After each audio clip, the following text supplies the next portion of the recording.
everybody I know, at least one point or another, has said, oh, I'd love to own a restaurant. Reason why, it looks cool. When you go to a restaurant, it's busy. It's like, oh, wow, that's so awesome. And that in itself is, you know, not what the restaurant business is, what you see. Waited too long to fire. We didn't wait too long, okay? It is merely a point in the day that the people come in and eat. Make it a little more glamorous than it actually is, and people are fooled by that. Be it the people who think they want to own a restaurant or who think they want to go to culinary school, and it's not always the truth of what it is.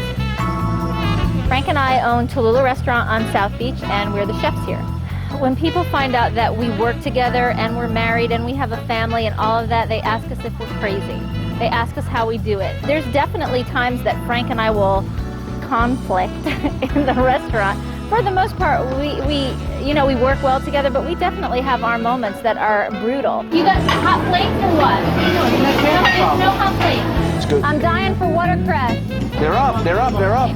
16, take the chicken. Describing our cuisine is kind of difficult because it encompasses so many regions of the world: Italian, French, Asian, Latin. So the best way that we describe it is creative modern American. This way, we can do whatever we want. I wish somebody would do a show about young aspiring chefs working actually in a real kitchen.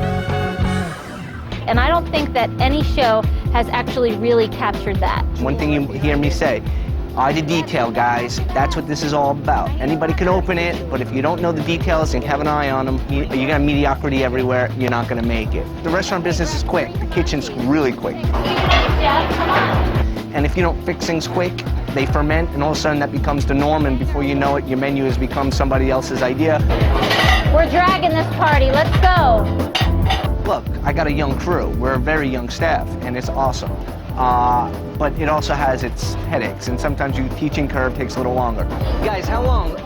So, I yell when I have to yell. When I get different directions from Frank and Andrea, key is keep Andrea happy and let Frank do the yelling. When I need something quickly and I'm not getting it quickly enough, I yell a little bit to motivate. I need another chicken. Who dropped the chicken, man? George. Come on, George. I come from the school of hard knocks. I took it gladly, and I think it made me a better chef. So I dish it out. I do. Eric, we're going to be making the shrimp tamale tonight, and what we need to do is make sure that we don't make any mistakes, like break the beurre blanc, overcook the shrimp, because we're going to sell about 30 of them tonight, I think, okay? Frank's going to start by taking these shrimp. They've been marinated in garlic and fresh herbs, and throw them on the grill. While the shrimp are on the grill, Frank's also going to start the tamale mixture. We're going to start out with a little chopped shrimp that goes in the pan first, a little bit of fresh corn off the cob, some poblano chilies. I am going to talk about how to garnish the plate. We've got these corn husks here. You'll pull out a sheet, rip off a strip to tie with, and what you're going to do is tie it in a knot like this. We want to make sure that we tie it nice and tight. Double knot it, okay, and then when you're done, you'll flip it over to make it look like a little boat. We're going to have the sauce, the beurre blanc made. A little bit of sauce in the pan. I'm going to add a little bit of tomato sauce, and I'm going to put this on a low heat on the flame just to melt the tomato paste a little bit and pink it up a little. Pink color on the sauce, some favas, a few tomatoes, and some chives. I think I forgot the lemon juice. Tamale on the plate. Okay. We've got these microgreens, these pea shoots from Homestead that we get in. A little bit of lemon juice.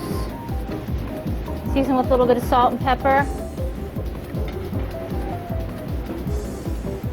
All right, microgreens right on top. And a little, you've got the cracked black pepper oil, Frank? Of course. Finish it with that. We're gonna need 50 of these. Got it? Got it. It's complicated business, and it's underestimated.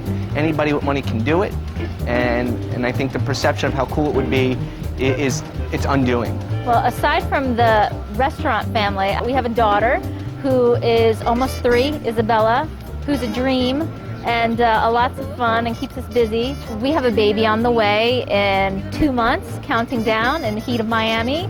our second girl, so we can just surround Frank with women in his life. He couldn't be happier about that. For sure. Outspoken women. The restaurant business is grueling. It's hard work. It sometimes puts a married couple in situations that they don't want to be in. But at the end of the day, we can go home, we can have a glass of wine, we can have a laugh, and I think that's what keeps us together. Owning Tahulo, being married, the whole package is very rewarding for me. We can really go home together and we can have a marriage that, balances all these things very well because, she's my partner, both at work and in life. We're just not allowed to have a nervous breakdown on the same day. That's the deal.